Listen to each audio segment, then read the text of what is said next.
Gimana kabarnya hari ini? Gimana? Apakah siap untuk memulai kelas yang baru yang akan kita lakukan sepanjang minggu ini? Perkenalkan saya Roma, ya, saya akan membagikan. Kita akan belum mulai diskusi ya, diskusi kita akan mulai besok. Tapi hari ini kita akan fokus melihat overview dari Kitab Esra. Dan saya berharap rekan-rekan semua yang pertama kali gabung dalam kelas karena ada beberapa orang baru yang saya lihat dan juga yang sudah beberapa kali mengikuti kelas-kelas dari Sabda Live. Hari ini kita akan menggali dari bedah kitab Esra. Nah, kami mungkin akan ingatkan lagi Bapak Ibu Saudara karena ada yang peserta baru di sini ya. Jadi bahwa bedah kitab ini adalah salah satu program dari Biblical Engagement yang dibuka untuk memfasilitasi setiap kita, yaitu peserta dari kelas, supaya bisa belajar Alkitab dengan metode, dengan alat-alat yang biblika, sehingga kita makin intim dan punya kedalaman relasi dengan firman-Nya. Ya, di mana firman-Nya itu adalah kebenaran mutlak dalam kehidupan kita. Nah, makanya dari Biblical Engagement sendiri mengadakan acara bedah kitab ini per 2 bulan sekali, gitu ya, untuk melihat kitab-kitab dan mendalami kitab-kitab yang ada. Dan selama 2 tahun belakangan ini kita sudah lakukan ini yang ke-7. Jadi kemarin mungkin ada rekan-rekan yang sudah mengikuti bedah kitab Rut, kitab Ratapan, bedah Paskah atau bedah Natal, sampai kemarin terakhir bedah surat Filipi. Dan hari ini kita akan belajar dari bedah kitab Esra. Nah, ini ada butuh effort sedikit ya, karena kita harus membaca, kita harus menggali. Nanti harapannya di hari-hari diskusi selama 1 minggu tidak dikeluarkan dari kelas karena tidak aktif atau tidak menggali. Jadi Bapak Ibu, makanya kemarin kita dari admin kirim list gitu untuk teman-teman peserta yang sudah membaca kitab Esra. Sehingga kalau kita lihat nanti kitab Esra pelan-pelan ini sekali baca mungkin kadang kurang gitu. Jadi perlu dibaca beberapa kali supaya paham apa makna yang disampaikan oleh penulis dan tujuannya kepada kita semua. Nah, ini bedah kitab Esra. Di judul di situ ada saya tambahkan kata kembali.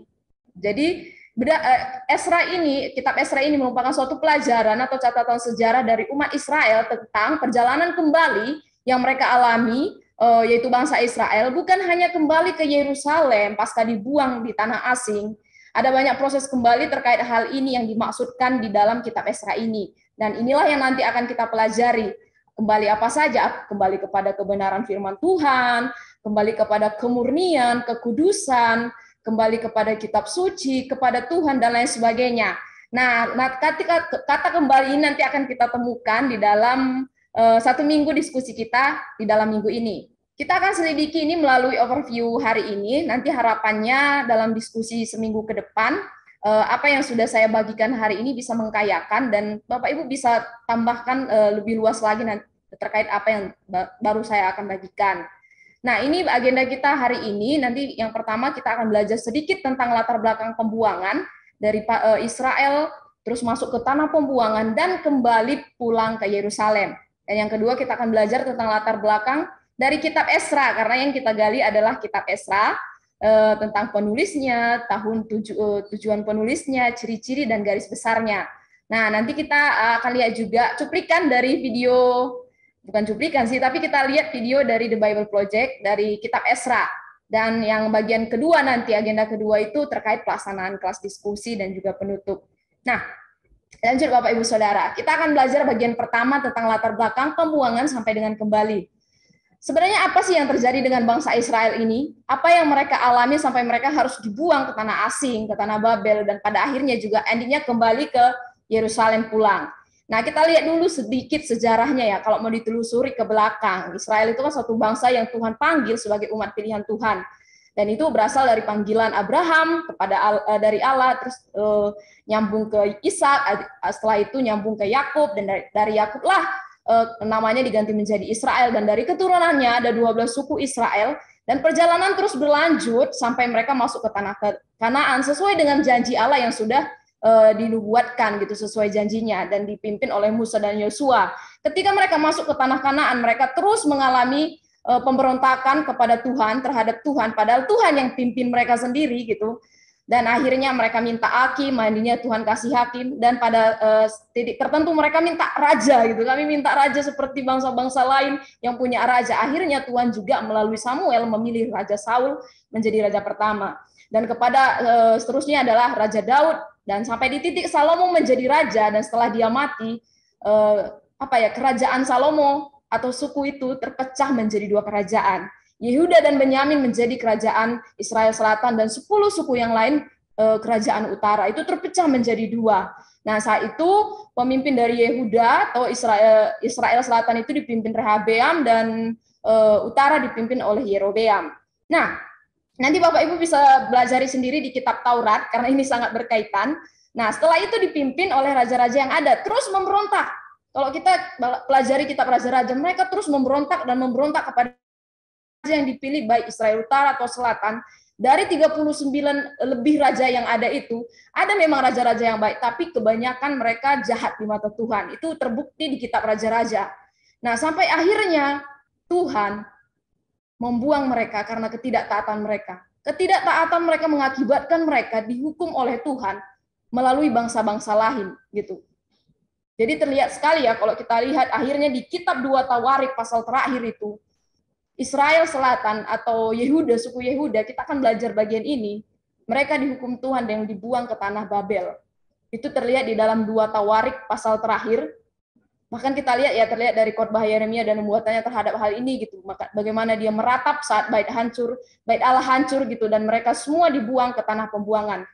Nah, Bapak Ibu Saudara, setelah mereka dibuang selama 70 tahun sesuai dengan nubuatan Yeremia, akhirnya mereka kembali ke Yerusalem gitu. Gimana ceritanya mereka kembali? 70 tahun mereka di tanah pembuangan, akhirnya raja-raja dipakai oleh Tuhan supaya mereka diizinkan kembali ke Yerusalem. Jadi begitu luar biasanya Tuhan memakai raja untuk membuka jalan mereka yang tadinya dibuang kembali ke Yerusalem, agar umat Israel dapat kembali kepada Allah dan membangun bait Allah. Dan kitab Nehemia, kitab Esra, kitab 2 Tawarik mencatat bagian ini. Ya, walaupun nanti secara umumnya sebenarnya ada di kitab Esra dan Nehemia, tetapi bagian lain juga mencatat bagian ini, Bapak Ibu Saudara. Nah, jadi setelah dibuang raja-raja, Tuhan pakai untuk membuat mereka bisa kembali ke Yerusalem. Tuhan adalah Tuhan yang hebat kalau kita lihat di sini ya. Ada yang bilang kitab Esra kitab yang sulit gitu. Tapi sebenarnya kalau kita selidiki lebih dalam Bapak Ibu Saudara, banyak sekali kedaulatan Tuhan yang terjadi di dalam kehidupan umat Israel, termasuk melalui kitab Esra ini. Itu ya. Di mana nubuatan para nabi digenapi, dari Yeremia pasal 25, Yesaya pasal 6. Jadi inilah sejarah kembalinya bangsa Israel ke Yerusalem setelah mereka dibuang selama 70 tahun. Allah benar-benar izinkan mereka untuk kembali ke tanah mereka. Dan di kitab ini kita akan menemukan banyak sekali terkait kata kembali, apa saja yang mereka alami. Kembali ke Yerusalem, kembali membangun bait Allah, kembali kepada kitab suci, kembali kepada kemurnian Taurat. Inilah kitab yang membahas kembalinya bangsa Israel ke Yerusalem. Nah, bagaimana dengan latar belakang dari kitab Esra sendiri? Kita lihat sama-sama ya, ini sepintas saja akan kita pelajari, nggak akan banyak waktu untuk di bagian ini. Kalau kita lihat, kita perlu sama-sama paham bahwa kitab Esra ini bukan kitab biografi yang membahas tentang kehidupan Esra gitu ya, tetapi ini menceritakan tentang Esra yang menuliskan perjalanan sebelumnya rombongan pertama dari Babel ke Yerusalem, dan berapa gelombang yang ada di saat Tuhan mengembalikan umatnya pulang ke tanah Yerusalem. Nah, pada umumnya Bapak Ibu Saudara, penulis atau ahli-ahli kitab mengakui bahwa Esra lah yang menuliskan kitab ini gitu. Terlihat dari pasal 7. Kalau kita lihat pasal 1 sampai pasal 6 itu ceritanya sangat kronologis nanti ya Bapak Ibu Saudara. Pada zaman ini raja ini memerintah ini. Tetapi mulai pasal 7 kata ganti orang ketiga di pasal 1 sampai 6 itu menjadi orang pertama, aku. Jadi mulai pasal 7 nanti Bapak Ibu bisa lihat ada aku di situ dimulai. Dan ini mengindikasikan bahwa Esra lah yang menuliskan, dan arti nama Esra sendiri adalah Tuhan adalah pertolongan. Sangat mungkin juga dia menyusun bahwa kitab ini karena Tuhan juga yang mengilhamkan gitu melalui Roh Kudus. Dan ada beberapa dokumen-dokumen, kalau Bapak Ibu nanti lihat juga di pasal 4 yang sudah membacanya pasal 5, pasal 6 itu ada banyak sekali dokumen yang di situ dituliskan dari raja-raja atau catatan pribadi. Jadi ini merujuk kepada hal-hal yang diketahui oleh Esra. Dan ini biografi singkat saja dari Esra, ayahnya. Nanti Bapak Ibu bisa lihat adalah Seraya di pasal 7, nenek moyangnya juga dari 10 generasi. Jadi kalau kita melihat dari ini tuh kayak kok nama-namanya ini apa sih, kayak nggak relate gitu. Padahal sebenarnya Bapak Ibu ketika kita belajar dari nama-namanya ada penekanan yang mau dimaksudkan oleh penulis di sini. Dan di pasal 7 itu ada kata Harun di situ. Jadi merujuk kepada imam besar Harun gitu. Jadi secara langsung memang apa ya, kita tahu bahwa Esra ini adalah seorang ahli Taurat karena dia berasal dari keturunan imam besar Harun dan dia adalah seorang imam. Dan pertama kali namanya disebut Esra pasal 7, di pasal 1 sampai 6 belum ada namanya disebut, dan namanya disebut 24 kali. Pekerjaannya juga adalah imam, ahli kitab, pengajar Taurat atau pemimpin bangsa yang keluar dari tanah pembuangan ke Yerusalem. Dan dia lahir di Persia dan dia mati di Yerusalem. Terakhir disebut juga nanti ada di Nehemia. Nanti jadi Bapak Ibu kalau mau menggali pribadi silakan bisa dilanjutkan juga belajar ke kitab Nehemia. Dan fakta penting lainnya perlu kita ketahui, Esra adalah pemimpin juga rombongan yang kembali ke Yerusalem dari 3 kelompok orang Yahudi yang kembali. Jadi pasal 1 sampai pasal 6 kita lihat ada Zerubabel yang memimpin rombongan pertama, pasal 7 sampai pasal 10 ada Esra yang memimpin rombongan kedua, dan nanti rombongan ketiga itu sebenarnya Nehemia gitu ya. Oke, nah di dalam pasal 7, nanti Bapak Ibu bisa sambil membuka Alkitabnya. Di dalam pasal 7 disebutkan dia seorang imam dan ahli Taurat di Yerusalem setelah kembali dari pembuangan. Dia seorang pemimpin yang saleh dengan kesetiaan, ada kokoh terhadap pendalaman firman Tuhan gitu ya.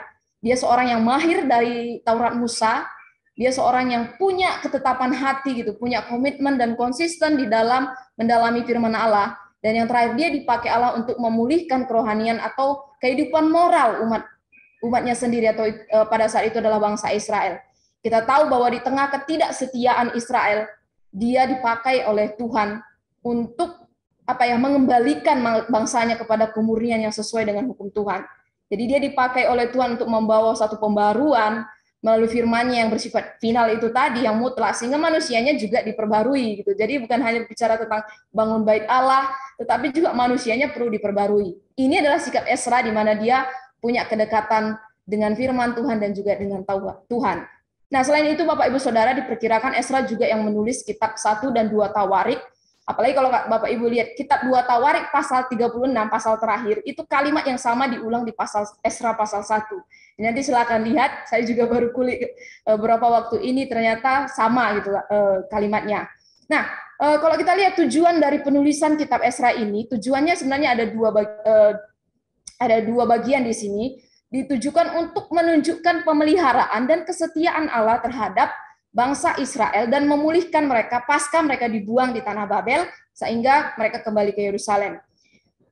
Gimana cara Tuhan tuh memakai bangsa ini untuk kembali ke Yerusalem? Itu menggerakkan hati raja-raja dari seberang. Tadi Pak Yosua bilang dari raja musuh gitu ya, dari musuh gitu. Ada Raja Kores, Darius, Artasasta, digerakkan Tuhan. Ini raja yang berbeda-beda, tapi Tuhan menggerakkan hati raja ini supaya umatnya bisa kembali ke negeri mereka, menetap kembali di negeri mereka dan membangun bait suci. Dan yang kedua, menyediakan para pemimpin yang saleh dan handal. Salah satunya adalah Esra. Dan tahun penulisannya diperkirakan tahun 450 sampai 420 sebelum Masehi. Ini diperkirakan antara Esra sudah kembali ke Yerusalem dan menuliskan kitab ini. Nah, ciri-ciri dari kitab Esra ini, Bapak Ibu Saudara, ini satu-satunya catatan sejarah dalam Alkitab mengenai kembalinya orang Yahudi dari bangsa asing. Jadi kalau mau dihubungkan ke tujuan, kitab ini menjadi titik bagaimana Tuhan memimpin Israel kembali ke Yerusalem. Jadi kalau ada yang merasa membaca kitab ini apa pentingnya? Ya penting sekali karena pada secara kronologis itu kan nanti merujuk juga kepada nubuatan tentang Mesias kayak gitu. Setelah mereka dibuang terus ada janji di situ. Nah, dan yang bagian kedua di antara dua bagian utama ini ada kesenjangan waktu. Dari pasal 1 sampai pasal 6 itu waktunya itu ada sekitar 60 tahun jaraknya ya. 5 pasal tapi itu waktu rentangnya ada sekitar 60 tahun. Dan ini ditulis dengan bahasa Ibrani kitab ini. Tetapi kalau kita mau selidiki lagi, Esra pasal 4 ayat 8 sampai pasal 6 ini ditulis dalam bahasa Arab, yaitu bahasa resmi kaum buangan, dan itu juga ditulis itu biasa dipakai gitu sebagai bahasa resmi oleh pemerintahan Persia pada waktu itu. Nah, yang terakhir Esra menunjukkan ketaatannya gitu ya, bagaimana Allah menjaga firman-Nya sehingga digenapi. Dan yang terakhir, Esra juga bertindak secara tegas terhadap wanita kafir yang tidak percaya yang telah dinikahi oleh orang-orang Yahudi. Termasuk imam-imam di situ, padahal mereka adalah pembesar kayak gitu. Tetapi nanti kita lihat ini di pasal 9 dan di pasal 10. Nah, untuk garis besarnya sendiri Bapak Ibu Saudara bisa nanti dipelajari. Ini rombongan pertama ini oleh Zerubabel dari pasal 1 sampai 6. Di masing-masing pasal juga kita lihat dari bagaimana Tuhan memimpin raja-raja, bagaimana Tuhan memimpin Zerubabel dengan Yesua untuk membangun bait Allah, sempat terhenti juga. Habis itu karena ada perlawanan dari musuh, habis itu dibangun kembali. Habis itu bait Allah berdiri. Dan di bagian kedua, rombongan kedua itu yang pulang Yesra, pasal 7 mulai. Di situ rombongan kedua itu pulang di bawah pimpinan Esra. Mereka Esra dan rekan-rekan memurnikan kembali terkait pernikahan campur dan lain sebagainya sampai pertobatan massal terjadi atas bangsa Israel. Nah, jadi bisa dikatakan Esra berfokus untuk memurnikan segala sesuatu dengan Taurat yang beres, Taurat yang sejati gitu, sehingga manusia rohani atau spiritual mereka berubah dan murni di hadapan Tuhan. Bapak Ibu nanti bisa memakai alat ini, Alkipedia. Ini sangat lengkap, ini bisa dikatakan sebagai pengantar kitab juga mungkin di masa kini. Silakan nanti bisa di-download di HP-nya masing-masing. Ini aplikasi, atau nanti bisa dilihat juga di situs Alkitab Sabda terkait latar belakang dari Esra. Bahkan masing-masing isu setiap pasal juga dijelaskan di Alkipedia ini. Jadi sangat menolong kita sekali, membantu kita sekali untuk mendalami latar belakang dari kitab Esra. Nah, oke, selanjutnya sebelum saya menjelaskan lebih jauh tentang pelaksanaan kelas diskusi kita, saya akan ajak semua Bapak Ibu Saudara yang hadir pada pagi ini untuk melihat overview kitab Esra dari video The Bible Project. Nah, ini sebenarnya satu kitab dengan Nehemia, tapi nanti kita akan fokus di Esra saja. Kitab Esra dan Nehemia. Dalam kebanyakan Alkitab modern, kedua kitab ini dipisah. Tapi pemisahan ini dilakukan lama setelah kitab ini ditulis. Kitab ini pada awalnya merupakan karya terpadu yang ditulis oleh satu orang. Kisah ini terjadi setelah Babel menghancurkan Yerusalem dan Bait Suci dan membawa banyak orang ke pengasingan.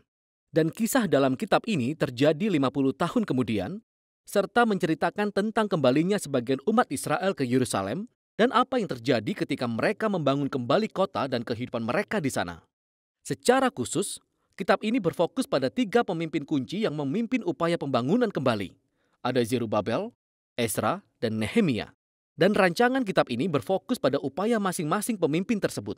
Zerubabel memimpin sekelompok besar orang kembali ke Yerusalem untuk membangun kembali Bait Suci. Lalu sekitar 60 tahun kemudian, Esra tiba di Yerusalem untuk mengajar Taurat dan membangun kembali komunitasnya. Dan kemudian dia diikuti oleh Nehemia yang memimpin pembangunan kembali tembok Yerusalem. Dan ketiga kisah ini dirancang untuk menjadi paralel. Masing-masing dimulai dengan Raja Persia yang digerakkan oleh Tuhan untuk mengirim pemimpin ke Yerusalem dan dia memberi sumber daya dan dukungan. Dan kemudian masing-masing pemimpin menghadapi pertentangan dalam usaha mereka yang kemudian bisa mereka atasi. Namun dengan cara yang mengarah kepada antiklimaks yang aneh di ketiga bagian tersebut. Mari kita lanjutkan dan lihat bagaimana jalan ceritanya. Jadi kisahnya dimulai dengan sebuah keputusan dari Kores, Raja Persia. Dia digerakkan Allah untuk mengizinkan orang-orang buangan kembali ke Yerusalem dan membangun kembali Bait Suci. Dan penulis mengatakan bahwa hal ini menggenapi sebuah janji yang dibuat oleh Nabi Yeremia bahwa orang-orang buangan suatu hari akan kembali ke Yerusalem. Sekarang penggenapan ini seharusnya memicu harapan kita pada banyak janji kenabian lainnya. Bahwa pengasingan bukan akhir dari kisah ini. Kita memiliki harapan akan Raja Mesianik masa depan dari garis keturunan Daud. Kita memiliki harapan akan sebuah bait suci yang dibangun kembali di mana kehadiran Tuhan akan tinggal bersama umatnya. Harapan bagi kerajaan Allah untuk datang atas semua bangsa dan membawa berkat-Nya seperti yang telah Dia janjikan kepada Abraham. Sehingga dengan segala pengharapan inilah, kita membaca kisah tentang Zerubabel. Nama Zerubabel berarti ditanam di Babel. Dia mewakili generasi yang lahir di pengasingan di Babel, dan dia memimpin gelombang kembalinya orang Israel ke Yerusalem.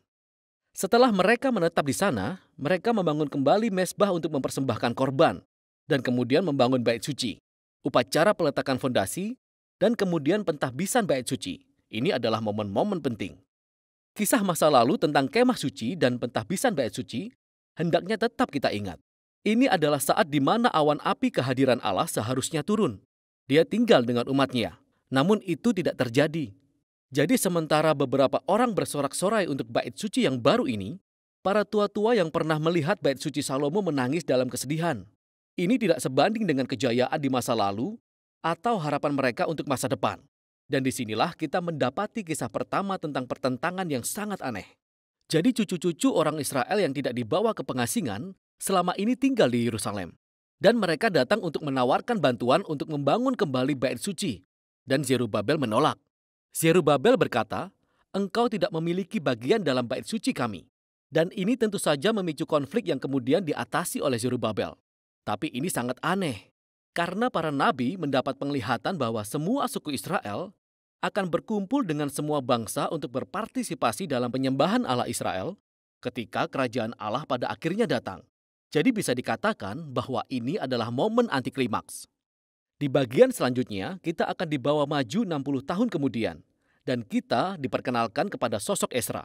Dia adalah seorang pemimpin di antara orang-orang Israel yang diasingkan di Babel. Dan dia adalah seorang ahli Taurat dan seorang guru Taurat. Dan oleh karena itu, dia diangkat oleh Artasasta, Raja Persia, untuk memimpin gelombang lain kembalinya orang-orang buangan ke Yerusalem. Dan Ezra ingin membawa pembaruan spiritual dan sosial di antara orang-orang itu. Harapan kita sangat tinggi. Namun lagi-lagi kita sampai pada momen antiklimaks lainnya dalam kisah ini. Ezra mendapati bahwa banyak orang Israel yang diasingkan yang telah kembali, telah menikahi orang-orang bukan buangan yang selama ini tinggal di sekitar Yerusalem. Sebagian dari mereka bukanlah orang Israel, dan sebagian lagi adalah orang Israel. Lalu Ezra mengumumkan perintah dari Taurat bahwa bangsa Israel harus kudus dan terpisah dari orang Kanaan kuno. Dan kemudian dia mengatakan bahwa orang-orang yang tinggal di sekitar Yerusalem sama saja seperti orang Kanaan. Mereka akan merusak orang-orang buangan.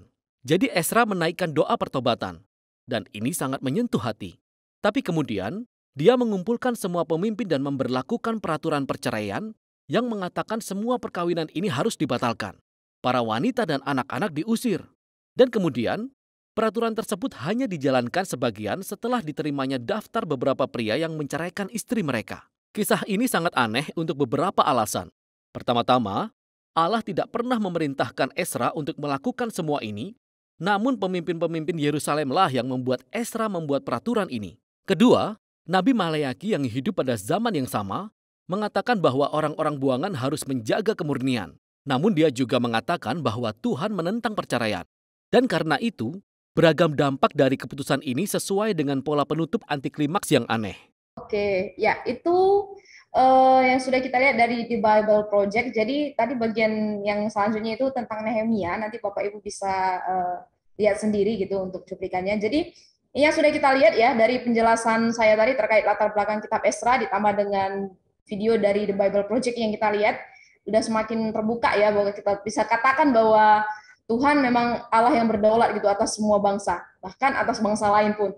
Nah, dan Allah mau umatnya kembali kepadanya, dan Tuhanlah sebenarnya yang mengembalikan mereka sehingga mereka dapat kembali gitu, bukan karena mereka jago perang atau bukan karena apa yang mereka lakukan gitu, tapi memang karena Allah yang ingin umatnya kembali kepadanya gitu. Kembali kepada tanah perjanjian, ke Yerusalem, kepada Taurat, kepada ibadah yang sejati itu tadi, kepada umat Allah, kepada korban yang sejati, istri campur itu yang kembali kepada kemurnian yang sejati, dan lain sebagainya. Jadi bukan hanya spesifik membangun bait Allah, tetapi bagaimana kehidupan atau relasi yang penting itu tadi gitu, dimurnikan kembali, sehingga punya arah yang benar kepada Tuhan yang benar itu tadi. Nah, inilah nanti yang kita akan pelajari dalam bedah kitab Esra, Bapak Ibu Saudara. Nah, kita akan pelajari kedalaman hati Tuhan melalui kitab Esra ini.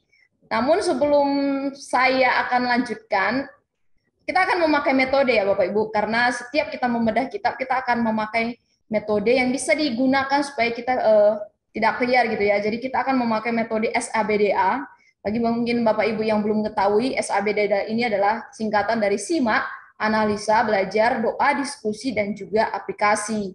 Nah, bagian simak ini kita fokus untuk membaca, bisa dengan mendengar atau bisa dengan menonton seluruh kitab Esra. Nah, kemarin linknya juga untuk Mbak Deno sudah dikirimkan di dalam grup WA, jadi silakan Bapak Ibu nanti bisa sekarang membandingkan juga dengan versi-versi terjemahan yang lain gitu. Karena semakin banyak versi mungkin dari versi bahasa Inggris atau bahasa suku atau mungkin versi bahasa asli dari bahasa Ibrani, kita bisa mengetahui saat kita menyimak setiap teks yang sedang kita gali. Di bagian analisa, kita mengamati dan juga menggali apapun yang ingin kita analisis terkait kata-kata penting yang sering diulang-ulang, frasa penting yang ditekankan, atau kata-kata sulit yang mungkin ditemukan di dalam kitab Esra. Nah, kata-kata itu biasanya punya tekanan yang penting yang ingin ditonjolkan oleh penulis kitab, dan itu punya makna. Nah, jadi kita juga perlu melihat situasi, melihat konteks dari bagian apa yang kembali itu tadi dalam setiap nats atau bahkan pasal yang sedang kita gali. Di bagian belajar, kita mempelajari hasil dari simak dan analisa di dalam pimpinan Tuhan, dalam pimpinan Roh Kudus, dan kita harus menyimpulkan pelajaran yang sudah kita dapat melalui langkah penggalian dari simak dan juga analisa. Dan diskusikan nanti yang semua yang kita dapatkan di dalam kelompok diskusi masing-masing kelas yang sudah dibagi oleh admin. Dan aplikasi, Bapak Ibu, ini bagian yang sangat penting gitu, untuk kita dapat mengaplikasikan terkait hasil penggalian kita, terkait studi apa yang kita temukan terkait apa ya, fakta tentang kembali. Nanti ini kita bagikan apa aplikasi yang akan saya lakukan setelah saya belajar kitab Esra dari pasal ini gitu. Nah, berikut adalah langkah-langkah yang akan kita gunakan. Jadi step by step harap menjadi perhatian bagi kita semua ya, sehingga penggalian kita bisa terstruktur gitu dan tetap berpadanan dengan maksud teks yang sedang kita gali. Yang pertama, wajib. Ini adalah langkah nol. Sebenarnya dari SABD itu langkah nolnya itu adalah berdoa gitu. Kita berdoa untuk minta pimpinan Tuhan, minta pimpinan Roh Kudus untuk mengerti teks yang sedang kita gali. Karena firman Tuhan itu juga diilhamkan oleh Tuhan sendiri gitu. Dan yang kedua adalah membaca 2 pasal setiap hari dengan seksama. Kita ada 10 pasal ya dari kitab Esra ini, dan nanti dalam 5 hari diskusi kita akan diskusikan 2 pasal setiap hari. Nah, setelah itu kita lakukan penggalian dengan analisis dan kita menemukan fakta-fakta ini. Inilah yang akan nanti kita bagikan ya. Fakta penting terkait kembali. Tadi saya sudah jelaskan di awal ya tentang kembali kepada Allah. Mungkin masih di atas ya. Masih di slide pertama. Ya. Terus yang kedua kita belajar tentang peristiwa sejarah lain yang penting yang ada di situ di dalam pasal yang sedang kita gali, dan pelajaran tentang kembali yang kita dapatkan setelah kita melihat fakta tersebut. Ambillah satu pelajaran tentang fakta kembali dan pelajaran apa yang kita dapatkan setelah kita menyimak dan menganalisa bersama-sama tentang nats yang sedang kita gali. Dan yang bagian keempat, ambillah aplikasi dari pelajaran yang sudah kita dapatkan, dan yang terakhir bagikan di dalam grup diskusi. Dan juga jangan lupa cantumkan referensi yang Bapak Ibu pakai ya, karena itu akan sangat penting sekali ya. Jadi harapannya setiap referensi, setiap alat, setiap apapun yang digunakan dalam penggalian kitab Esra ini nanti silakan dicantumkan supaya fasilitator dari Sabda juga bisa melihatnya. Nah, Bapak Ibu, bagian yang dibagikan dalam kelas itu tadi sebenarnya poin 4 dan 5 ya di langkah-langkah. Jadi nanti akan saya tunjukkan satu contoh, kiranya Bapak Ibu juga bisa ngikutin. Jadi nanti yang dibagikan dalam kelas itu adalah 2 pasal yang dibaca setiap hari dan fakta yang ditemukan, dan itu yang dibagikan, fakta tentang kembali apa yang akan dibagikan dan peristiwa penting yang terjadi di setiap pasal. Ini bagikan satu peristiwa penting aja yang terjadi dan pelajaran dari kata kembali yang didapatkan dari apa yang dipelajari di pasal tersebut, dan aplikasinya jangan lupa dengan kalimat saya akan gitu. Jadi ini satu komitmen gitu dari kita untuk kita mau melakukan firman yang sudah kita gali itu dalam kehidupan kita setiap hari. Jadi saya akan bersyukur kepada Tuhan atau saya akan menyembah Tuhan, seperti itu. Nah, ini satu contoh, nanti Bapak Ibu bisa akan lebih kaya lagi saya harap contohnya ya, hasil penggaliannya, karena kita punya waktu 5 hari untuk menggalinya. Nah, ini kalau misalnya hari besok kita akan mulai pasal 1 dan pasal 2, ketika saya belajar dari pasal 1 dan pasal 2, saya menemukan fakta-fakta tentang kembali yang ada di pasal 1 dan pasal 2. Saya menemukan tentang fakta kembalinya mereka ke Yerusalem, kembalinya mereka mendirikan bait Allah, di mana bait Allah itu juga harus berdiri karena ketegakan harus kehadiran Allah harus ditegakkan dan lambang kehadiran Allah ada di bait Allah. Terus di pasal 2 ada kembalinya umat, terus ada kembali membawa perlengkapan rumah Allah, kembali menghitung jumlah yang pulang. Makanya nanti di pasal 2 itu kan bani yang pulang itu ada maknanya juga. Itu kembali siapa aja yang dihitung, siapa aja yang tidak pulang, dan kembali mempersembahkan korban. Itu ada juga di pasal 2. Nah, dari beberapa fakta tentang kembali yang saya temukan, saya belajar dari pasal 1 ayat 3 gitu. Kalau di sini natsnya dikatakan, siapa di antara kamu termasuk umatnya, Allahnya menyertainya, biarlah ia berangkat pulang ke Yerusalem yang terletak di Yehuda dan mendirikan rumah Tuhan Allah Israel, yakni Allah yang diam di Yerusalem. Nah, ketika saya belajar dari ayat 3 ini, saya mendapatkan satu fakta penting gitu dari ayat 3 ini tentang mendirikan kembali bait Allah dan juga kembali ke Yerusalem. Gitu ya.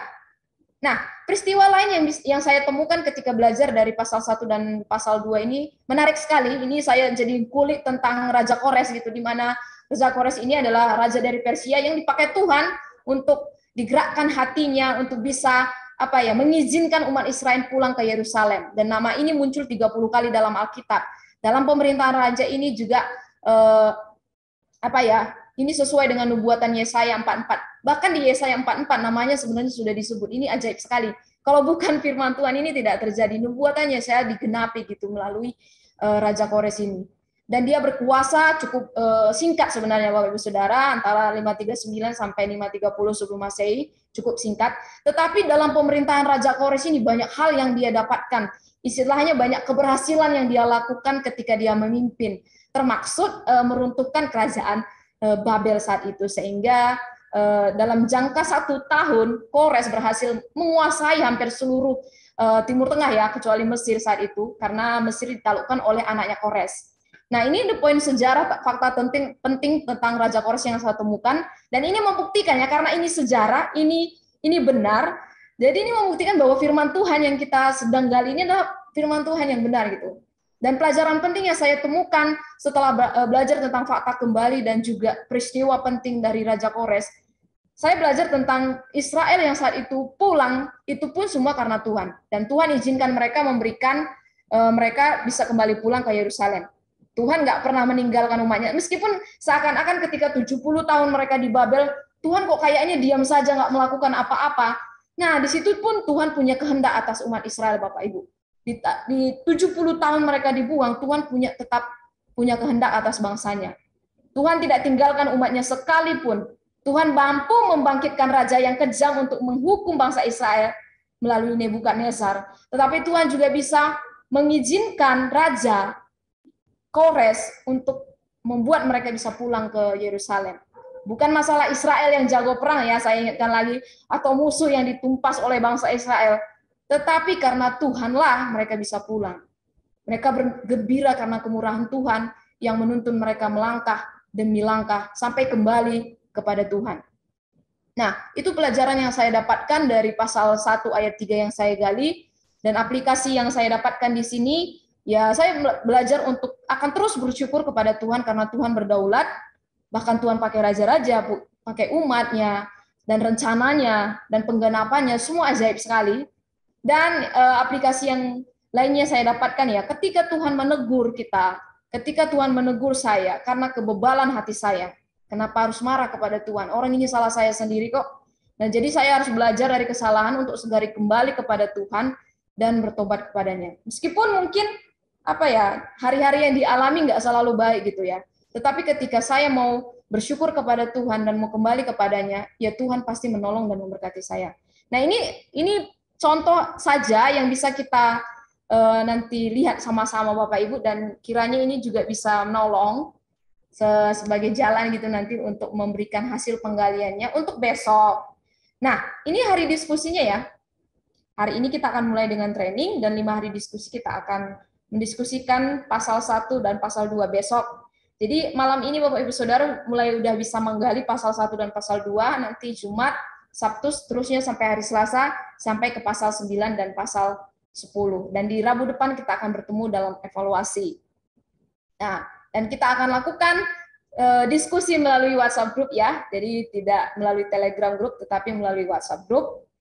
Dan Kiranya Bapak Ibu Saudara semangat semuanya, punya kesegaran untuk kembali untuk membedah kitab ini. Dan sebagai penutup, saya akan bacakan dari Esra pasal 7 di sini. Ini ayat favorit sekali mungkin bagi banyak orang. Dikatakan di Esra pasal 7 ayat 6, Esra ini berangkat pulang dari Babel. Ia adalah seorang ahli kitab, mahir dalam Taurat Musa, yang diberikan Tuhan Allah Israel, dan Raja memberi dia segala yang diingininya, oleh karena tangan Tuhan Allahnya melindungi dia. Nah, kitab ini akan membawa kita kembali fokus dan membuat kita merenung terkait bagaimana kita kembali kepada Tuhan dan kembali yang lainnya. Dan dari Esra ini kita bisa belajar ya, berkat Tuhan akan diberikan kepada orang-orang yang membaca, yang belajar dan merenungkan dan mencari firman-Nya. Dan dari kehidupan Esra ini saya juga belajar banyak hal terkait bagaimana komitmen dan konsistensinya di dalam memurnikan umatnya untuk kembali kepada Tuhan. Tuhan menolong kita Bapak Ibu Saudara, selamat membedah kitab Esra 1 minggu ke depan, dan kiranya sedikit overview yang sudah saya bagikan akan menolong kita untuk membuka mengkayakan lebih lagi apa ya pengetahuan kita terkait latar belakang konteks yang sedang kita bagi.